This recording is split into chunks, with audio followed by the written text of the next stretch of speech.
بسم اللہ الرحمن الرحیم۔ آج ہم ایک نہایت اہم اور بھلائی سے بھرے موضوع پر بات کرنے والے ہیں، وہ ہے پڑوسیوں کے حقوق۔ پہلا حصہ قرآن کی روشنی سے۔ اللہ تعالیٰ قرآن پاک میں فرماتا ہے، سورہ نساء آیت نمبر 36 میں، اللہ کی عبادت کرو، والدین کے ساتھ بھلائی کرو، رشتہ داروں اور یتیموں کے ساتھ بھلائی کرو، اور قریبی اور دور کے پڑوسی کے ساتھ بھی حسن سلوک کرو۔ غور کیجئے، والدین کے بعد پڑوسیوں کا ذکر آیا۔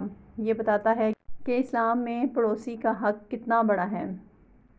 احادیث نبوی صلی اللہ علیہ وسلم، رسول اللہ صلی اللہ علیہ وسلم نے فرمایا، جبرائیل مجھے پڑوسی کے بارے میں اتنی بار وصیت کرتے رہے کہ میں نے سمجھا پڑوسی کو بھی وراثت میں حصہ دار بنا دیا جائے گا۔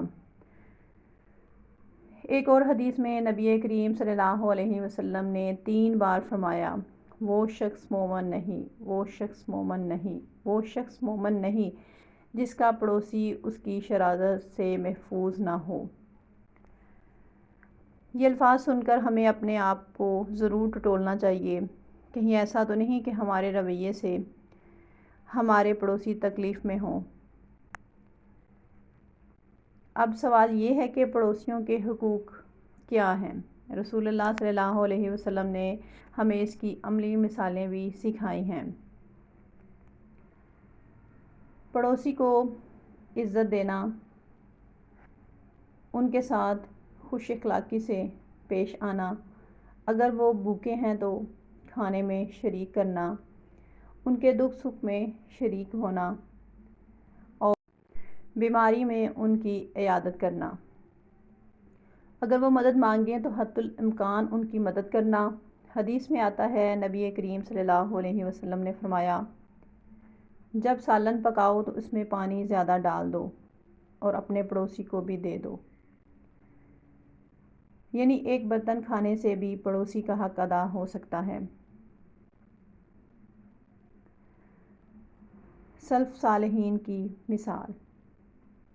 حضرت عبداللہ بن عمر رضی اللہ تعالیٰ عنہ جب کبھی گوشت پکاتے تو اپنے خادم سے کہتے، میرا یہودی پڑوسی بھی اس سے محروم نہ رہے۔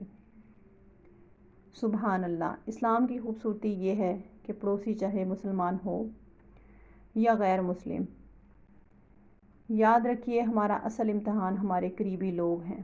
پڑوسی ہمارے کردار کو سب سے زیادہ دیکھتے ہیں۔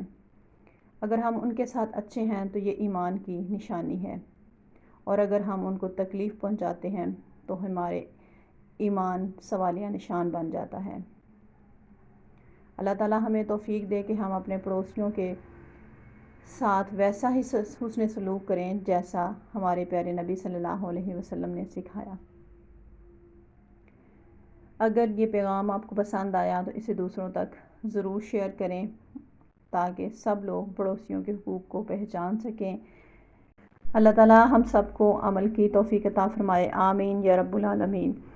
چینل کو سبسکرائب کر دیں اور ویڈیو کو لائک اور شیئر کر دیں۔ Thank you.